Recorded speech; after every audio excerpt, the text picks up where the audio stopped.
everybody, before we move on, we gotta tell you about our sponsor, Anchor. Anchor is the easiest way to make a podcast. Anchor gives you everything you need in one place for free, which is why you can use it right from your phone or computer. Creation tools allow you to record and edit your podcast so it sounds great and authentic.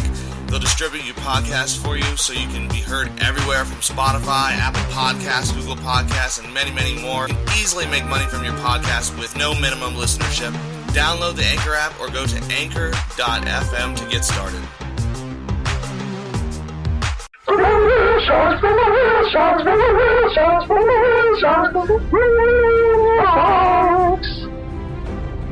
Alright, what up everybody? It's Real Sharks on the podcast with your noble host Rob and his two noble knights, Sir Kelly and Sir William. Hello. And today we're going to be talking about that episode 3 of season 8 of Game of Thrones. We're going to actually be exposing the huge plot holes on this Real Sharks podcast on House Real Sharks. Real Sharks.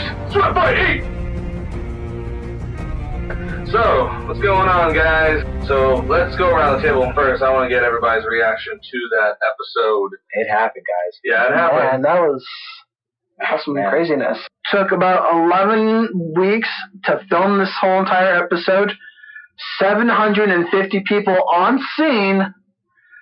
$15 million to produce the episode. Longest episode of Game of Thrones at 82 minutes. The longest battle sequence in TV history, and probably larger than the battle at Helm's Deep. Steve, what did you think of the Game of Thrones episode 3? My broad stance on this is the fan in me for the show. I loved it. It was just I don't know if I can say a bad thing about it as a fan just watching the show. But as a fan of the books, I did not like it. So, William, what did you think of episode 3? I mean, as a fan, there are a couple of parts that blew my mind. I actually have to agree with Steve.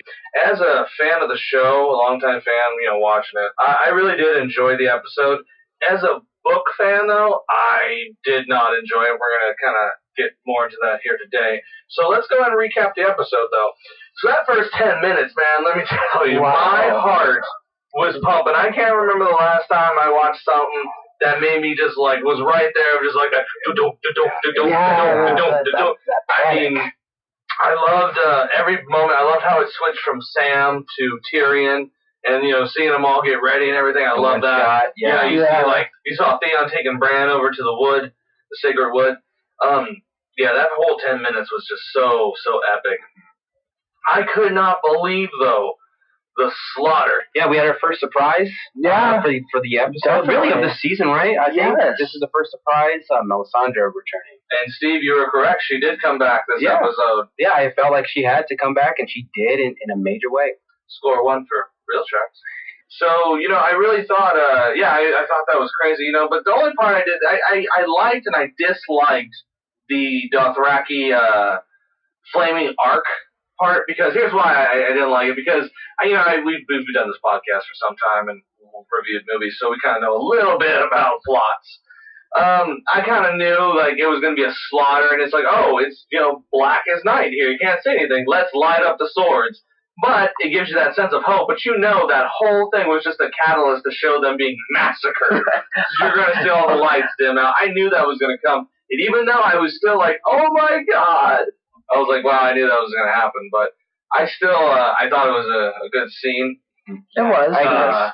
It showed just how tough the Knight were, because they just dispatched the others. Was that all of the Dothraki, by the way? Was that all? Yeah, that was the last of the Dothraki. Yeah, so they're just gone. They're gone now. They're wiped. Yeah, they got wiped out. But except for the remaining few and Jorah Mormont, who led the charge into them, and Ghost too. Ghost was missing. Right. I actually looked into it though, and Ghost is actually alive, ladies and gentlemen. So he came back with Jorah. Ghost is alive.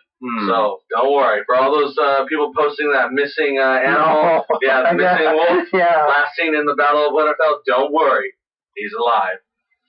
So, and then we saw the dead. Just, my God, they just, the horde of them, man, they just overwhelmed the front lines. Yeah. I mean, it was like World War Z status. Yeah, great shot. You didn't see them. You enjoyed that? Yeah, I loved it. You didn't see them until they were right on top of them.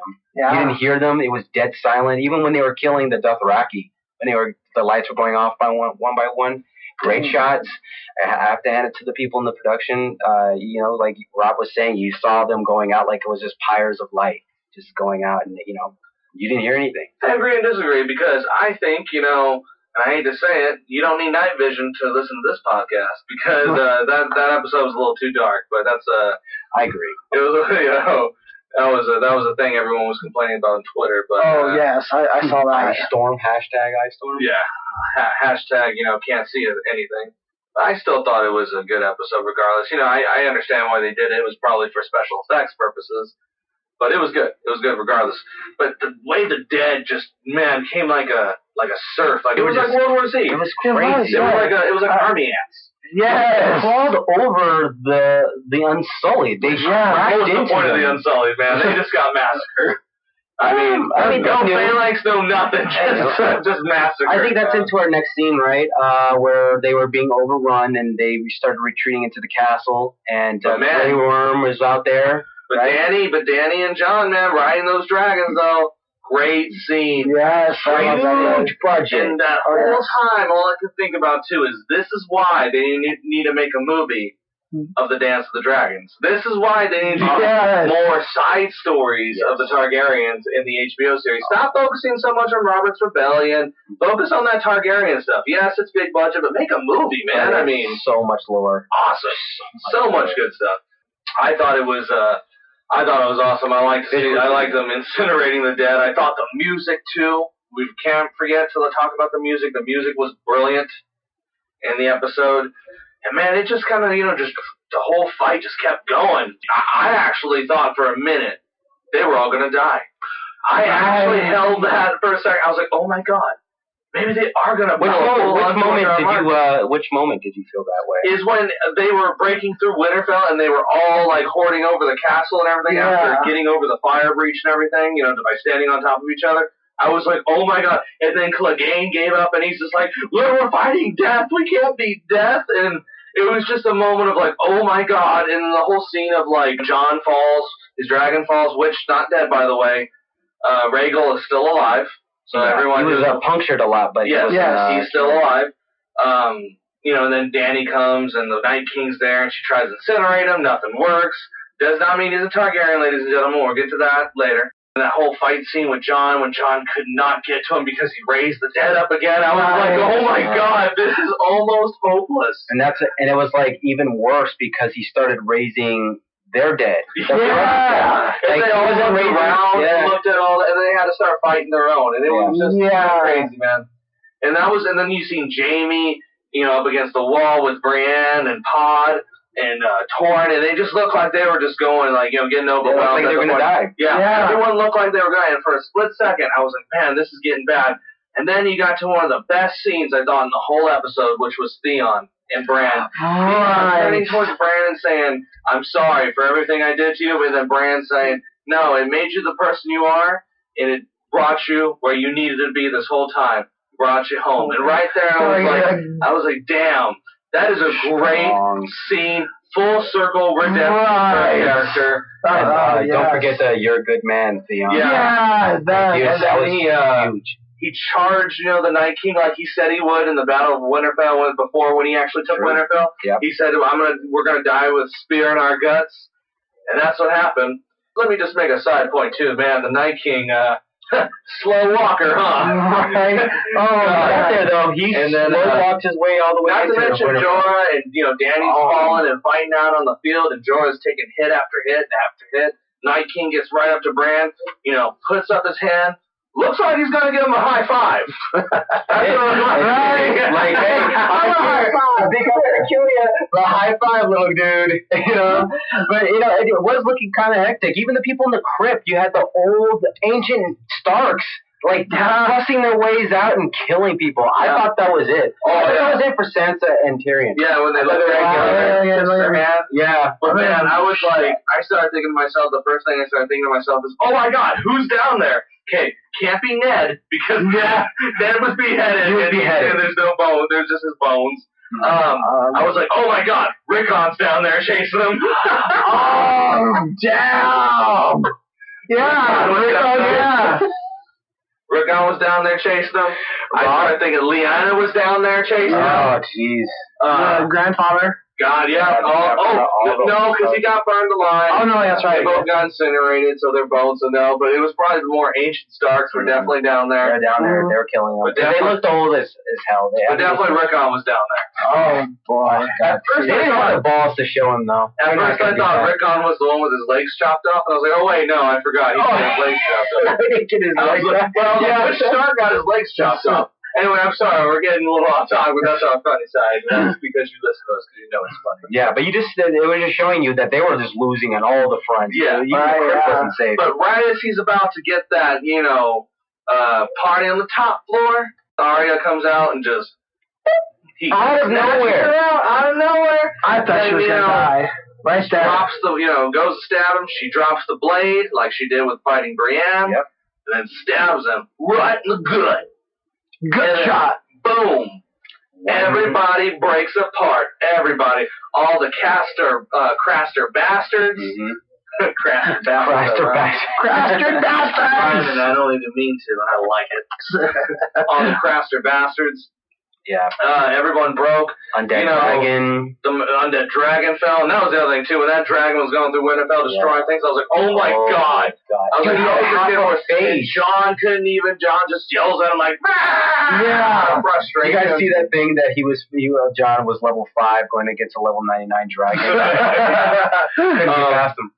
No, but it was just terrible. And then all of a sudden, Melisandre goes out there and just takes off the necklace and just basically lets her clothes hold her together till the end. and Davos saw her die, so, I mean, is that fulfillment? And then went out there and, probably made a litter box out of her. Oh, my God.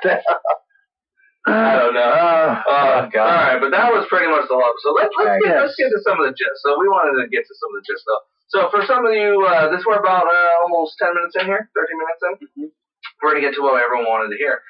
The biggest plot hole of Game of Thrones and what happened, man. Yeah. So let's talk about this. We're not going to give you just a book perspective on this. We're actually going to give you the lore that is presented by the show. And maybe if you didn't catch this, you will now. So let's get started here. Book perspective. So the book essentially ends at the Dance of Dragons, right? Right. Now, in that book, there is nothing about the Children of the Woods. There is nothing in the lore, the history of the lore, about the Children of the Woods creating the Night King. Nothing. Absolutely nothing. That is made up on the pure basis of the show. But what's interesting about that, and I didn't catch it till this episode, was I had to go back and look more into the lore and the history. And what didn't make sense to me is the history that's even presented in the show of the history and the lore of Game of Thrones. You can actually find them on the extras, the DVD. They're little mini cartoons. They talk about the history directly from the book. And this is parts where they actually borrow from the book. One of the more interesting parts is they talk about how the Children of the Forest and the giants first roamed the Westeros and the woods and everything. Then the first men came. They battled out with the first men because the first men chopped down the weirwoods, took everything from them, tried to, subjugate them, tried to do everything. So thus, the war raged for years and years and years. But then they decided, we can't do this. So they made a pact on what is known as the God's Eye, which is a little island that's like basically in a lake in Westeros, by Harrenhal, actually. It's kind of by Harrenhal. And on this island, they carved faces in the weirwoods so everyone could justify the pact. Now, this is, like I said, not exactly from the book. This is presented from the show. Right. So, you mean to tell me, after they had already made peace with the first men, the Children of the Woods were like, I guess we got to create the Night King to stop the first men? Right. So there's plot hole. Plot hole 1. Is this whole idea of the Night King being created by the Children of the Forest is absolute bullshit. And I'm not just saying that from a book perspective. I'm giving you that as not only a fan perspective, but as the show lore has presented to you. So, that's plot hole number one that I just kind of wanted to get in. Now, I'm sure some of you are saying, oh, that doesn't matter. It's still a great episode. Well, here's our other big criticism. And this is going to come from a half a book, half show perspective here. So we got to be fair. We're going to talk about Azor Ahai, or the prince that was promised. Now,